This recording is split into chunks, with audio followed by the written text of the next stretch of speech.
क्या सुज़लोन एनर्जी का शेयर मासूम रिटेल इन्वेस्टर्स को फंसाने के लिए एक ट्रैप बन चुका है? क्या कंपनी के स्टॉक्स ओवरवैल्यूड हो चुके हैं या फिर अभी भी कंपनी के अंदर ह्यूज पोटेंशियल बाकी है? इन सभी सवालों के जवाब आपको इस छोटी सी वीडियो में आसान भाषा में मिलने वाले हैं। इस छोटी सी वीडियो को हमने 4 पोर्शंस में डिवाइड किया है। सबसे पहले हम मोस्ट इम्पॉर्टेंट थिंग यानी कंपनी के बिजनेस के बारे में समझेंगे। उसके बाद हम डिस्कस करेंगे पॉजिटिव फैक्टर्स, उसके बाद हम डिस्कस करेंगे नेगेटिव फैक्टर्स, फिर आप और मैं मिलके अपना कंक्लूजन बनाएंगे। वीडियो में आगे बढ़ने से पहले मैं आपको स्ट्रांगली रिकमेंड करना चाहूँगा, अगर आप वीडियो देख रहे हैं तो पूरी देखिए या फिर यहीं से छोड़ दीजिए, क्योंकि इस वीडियो का पर्पस व्यूज बटोरना नहीं है। और अगर आप हाफ नॉलेज लेके बाइंग या सेलिंग करते हैं तो इसका इम्पैक्ट काफ़ी ज़्यादा खराब हो सकता है। तुलसी तांती जी जो एक मैकेनिकल इंजीनियर थे, 1995 में इन्होंने स्टार्ट किया सुज़लोन एनर्जी को। इससे पहले इनका एक टेक्सटाइल का बिजनेस हुआ करता था।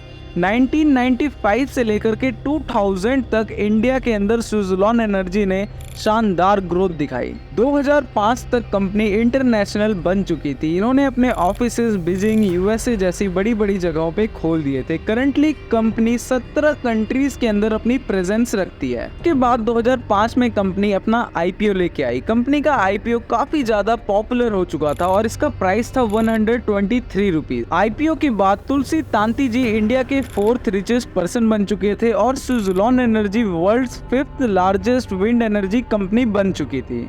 आगे चल के इन्होंने बहुत बड़ा फैसला लिया बैकवर्ड इंटीग्रेशन का। बैकवर्ड इंटीग्रेशन में कंपनी जहां से अपने रॉ मटेरियल या पार्ट्स लेती है या तो उसे एक्वायर कर लेती है या फिर स्क्रैच से अपने लिए खुद से पार्ट बनाने लगती है, यानी कंपनी टोटली सेल्फ डिपेंडेंट बनने का ट्राई करती है। बट इन्होंने जीरो से स्टार्ट ना करते हुए दूसरी कंपनीज को एक्वायर किया। 2006 में इन्होंने हैंसन नाम की कंपनी जो कि बेल्जियम की थी, इसे 564 मिलियंस में एक्वायर कर लिया। फिर 2007 में इन्होंने सैनवियन नाम की जर्मनी की गियर बॉक्स बनाने वाली कंपनी को 1.4 बिलियन यूरोज में एक्वायर किया और इन सभी एक्विजिशन के लिए इन्होंने अपनी इक्विटी डिल्यूट करी और बड़े बड़े लोन्स लिए।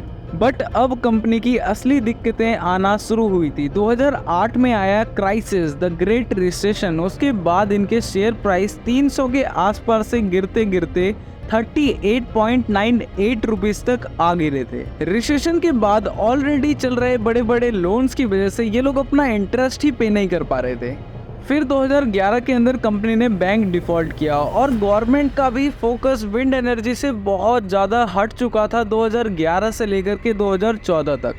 और सुज़लोन जैसी कंपनीज का main source of income government tenders ही होते हैं, जिसकी वजह से हमें इसका इम्पैक्ट इनके प्रॉफिट एंड लॉस स्टेटमेंट में देखने को मिल सकता है। अब हम आ चुके हैं वीडियो के सेकंड पोर्शन में यानी पॉजिटिव फैक्टर्स में। ऐसा क्या हुआ कि कंपनी का शेयर जो 7 रुपए तक गिर चुका था अब 62 रुपीज का हाई टच कर चुका है। 2015 तक कंपनी को समझ में आ चुका था जिस ट्रैप में ये फंस चुके हैं, इससे बचने का बस एक ही तरीका है, इनको अपने लोन्स कम करने पड़ेंगे। इसीलिए 2007 में 1.4 बिलियन यूरोज में एक्वायर करी हुई सेवियन कंपनी को, जो कि जर्मन की थी, इन्होंने बेच दिया केवल 1 बिलियन यूरोज में। इसके बाद इसी तरह अपने एसेट्स को बेचते बेचते इन्होंने अपने लोन्स को कम किया। आप कंपनी की बैलेंस शीट में भी देख सकते हैं टोटल एसेट्स रिड्यूस होते जा रहे हैं और टोटल बोरोइंग्स भी रिड्यूस होते जा रही हैं। यानी कंपनी के लोन 17,000 करोड़ के आसपास थे, जो कि अब कम होके 150 करोड़ पे आ चुके हैं। दूसरी तरफ देखा जाए कंपनी के एसेट्स भी 30,000 करोड़ के आसपास थे, जो कि घट करके अब 7,179 करोड़ के ही रह चुके हैं।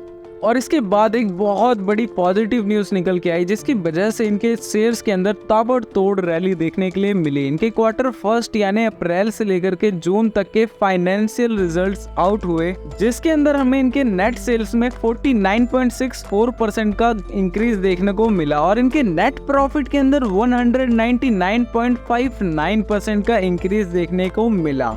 इस शानदार रिजल्ट्स की वजह से जीएफएस ने इनका प्राइस टारगेट 73 रुपीज का कर दिया है और जेएम फाइनेंस ने भी इनका प्राइस टारगेट 71 रुपीज तक कर दिया है। सुज़लोन एनर्जी के लिए सबसे बड़ा और मोस्ट पॉजिटिव फैक्टर तो ये है कि गवर्नमेंट ने भी अनाउंस कर दिया है कि 2030 तक हर साल एटलीस्ट 10 गीगावाट के टेंडर्स इशू किए जाएंगे विंड एनर्जी से रिलेटेड।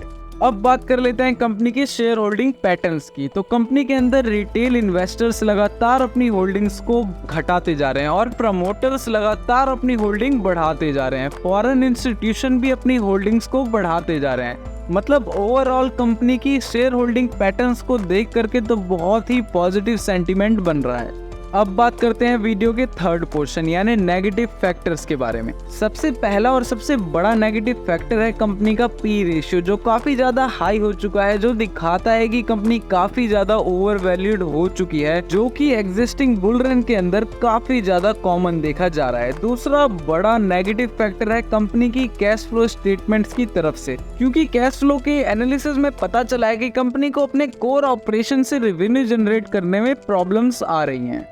अब हम आ चुके हैं वीडियो के फोर्थ पोर्शन में यानी कंक्लूजन में। टीम स्टॉक्स टाइम्स इंडिया ने सिंप्लीफाई करके आपको पॉजिटिव फैक्टर्स, नेगेटिव फैक्टर्स और कंपनी के बारे में बता दिया है।